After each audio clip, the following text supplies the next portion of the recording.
নমস্কাৰ সকলোকে।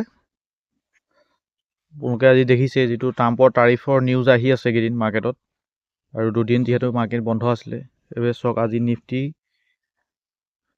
সিদিনা বন্ধ হৈছিলে নিফটি আপোনাৰ 22,900ত, আজি অপেন হৈছে আপোনাৰ 21,900 মানত, যিটো 1,000 গেপ নিফটিত।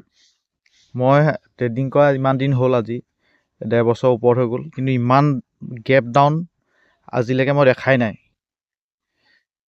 নিফটি আপোনালোকে দেখিছে এইবোৰ ডে কেণ্ডেল দেখিছেনে বাৰু, ক'ত ইমান গেপ আপ বা গেপ ডাউন হোৱা। ইলেকশ্যনৰ ৰিজাল্ট যিদিনা দিছিলে সেইদিনাখনেই দেখিছে ইয়াত ইমান ডাউন হৈ আকৌ পিছদিনা আপছাইডত গুচি গৈছিলে। কিন্তু নিফটিত সেইটো বাৰু নিউজ আছিলে যে ইলেকশ্যনৰ নিউজ ৰিজাল্ট আছিলে, বা তেনেকৈ মানে ইলেকশ্যনৰ ৰিজাল্টৰ প্ৰভাৱ পৰিছিলে সেইদিনাখন। কিন্তু আজি যিটো হ'ল ইমান ডাউন হোৱাত মই দেখাই নাই, সেইবাবে আজি মাৰ্কেটত ট্ৰেড ল'বলৈও ভয় হৈছে। আৰু নিফটি 1,000 ডাউনত অপেন হৈছে, আৰু চেনচেক্সো তেনেকৈ দেখাইছোঁ। চেনচেক্স দেখিছে, চেনচেক্স পূৰা 75,400ৰ পৰা 72,000,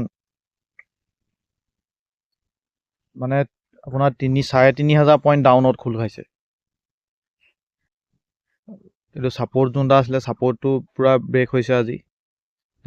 দেখিছেনে বাৰু ক'ৰবাত ইমান ডাঙৰ গেপ ক'ৰবাত। এইটো এটা আছিলে আগষ্ট মাহত 2024, কিন্তু ইমান 2,000 পইণ্ট গেপ ডাউনত অপেন হোৱা দেখাই নাই মই। এইটো এটা ক্ৰুচিয়েল ছাপৰ্ট জোন দেখিছে, লাইনডাল যিডাল আছে, সেই ছাপৰ্ট জোনৰ তলত অপেন হৈছে মাৰ্কেট। যিভাৱে পূৰা ভলেটাইল হৈ আছে মাৰ্কেট। নিফটি কি হয়, চেনচেক্স কি হয়, এইবিলাকৰ ওপৰত মই এটা এক্সট্ৰাকৈ ভিডিঅ' বনাম বাৰু, আৰু সেইটো বহুত ইম্পৰ্টেণ্ট হয়। মানে ভাৰতৰ গোটেই মাৰ্কেটখন নিফটি আৰু চেনচেক্সৰ ওপৰতে ডিপেণ্ড কৰি থাকে। আৰু তেনেকৈ এইকেইদিন যিহেতু টাৰিফৰ কাৰণে আমেৰিকান মাৰ্কেটো বহুত ডাউনফল হৈছে, সেইবাবে চাগে হয়তো ভাৰতৰ মাৰ্কেটত ইয়াৰ প্ৰভাৱ পৰিছে লাহে লাহে। আপোনালোকে দেখিছে টাইম 9:45 হৈ গৈছে, আৰু টাটা মটৰ্ছৰ অলৰেডি যিটো লোৱাৰ চাৰ্কিট থাকে, লোৱাৰ চাৰ্কিট লাগি গৈছে। কিন্তু মোৰ অনুমান হৈছে যেন মাৰ্কেট আৰু ডাউন ছাইডত যাব পাৰে লোৱাৰ চাৰ্কিটটো খুলি দিলে, সেইবাবে 40 কোৱাণ্টিটি এণ্ট্ৰি কৰি থৈছোঁ ইয়াত।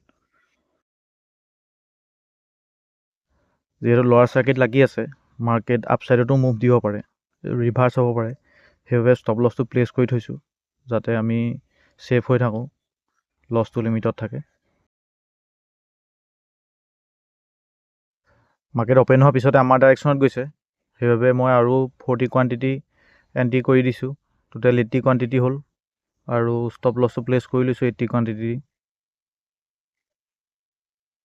দেখিছে ধুনীয়া প্ৰফিট দিছে এণ্ট্ৰি হোৱাৰ পিছতে, আৰু অলমষ্ট মোৰ টাৰ্গেটেই পাইছেগৈ বাৰু।